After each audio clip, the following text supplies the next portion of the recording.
काही kitchen tips. Number 1. Kitchen slab साफ करताना बेकिंग सोडा आणि व्हिनेगर वापरल्यास डाग सहज निघून जातात.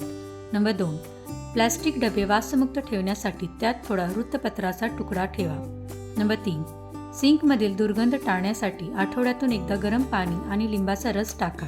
नंबर 4. लाकडी चमचे गरम पाण्यात मीठ टाकून भिजवल्यास जंतू नष्ट होतात. नंबर 5. गॅस स्टोव्हच्या जाळ्या रात्रभर साबणाच्या पाण्यात भिजवून ठेवा.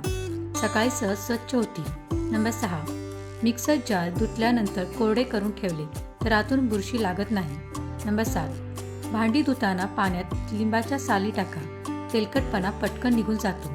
नंबर 8. ओव्हन किंवा मायक्रोवेव्हमधील वास घालवण्यासाठी आत लिंबू पाणी 2 मिनिटे गरम करून टाका. नंबर 9. कांदा लसूण हवेशीर टोपल्यात ठेवा. बंद डब्यात न ठेवल्यास कुजत नाही. नंबर 10. फ्रीझरमध्ये आईस्क्रीम कठीण होऊ नये म्हणून डब्यावर प्लास्टिक रॅप लावा. नंबर 11. आलं लसूण पेस्ट लांब टिकवण्यासाठी त्यात थोडे मीठ व तेल घाला. नंबर 12. कांदा परतताना चिमूटभर साखर टाकल्यास रंग पटकन बदलतो. नंबर 13. डाळी शिजवल्यास केवळ शिजण्याची वेळच कमी होत नाही तर पचनही चांगले होते. नंबर 14. उकडलेला भात चिकटू नये म्हणून शिजवताना काही थेंब लिंबाचा रस घाला.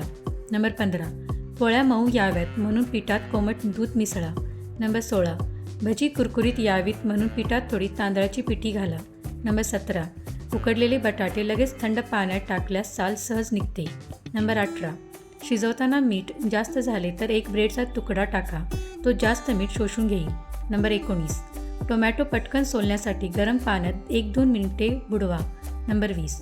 फुलका फुलण्यासाठी गॅसवर टाकण्याआधी थोडे तूप लावा. नंबर 21. सूपमध्ये शेवटी ताजी कोथिंबीर टाका. यामुळे विटॅमिन्स टिकतात. नंबर 22. पराठ्यासाठी सारण करताना थोडी हिंग घातल्यास पचनास मदत होते. नंबर 23. भाजी शिजवल्यावर वरून थोडे तूप टाकल्यास सुगंध छान येतो. नंबर 24. सांबर किंवा रस्स्यामध्ये शेवटी ताजे कढीपत्ता टाका. नंबर 25. पनीर मऊ हवे असेल तर ते कोमट खारट पाण्यात 10 मिनिटे भिजवा. नंबर 26. मोड आलेले कडधान्य अधिक पौष्टिक असल्यामुळे आठवड्यातून किमान 2दा खा. नंबर 27. नट्स कोरडे भाजून ठेवा त्यामुळे त्यांचा सुगंध वाढतो. नंबर 28. दही चांगलं लागण्यासाठी ते बनवताना कोमट दूध वापरा. नंबर 29. तिखट कमी करण्यासाठी भाजीमध्ये नारळाचं दूध किंवा मलई मिसळा. नंबर 30.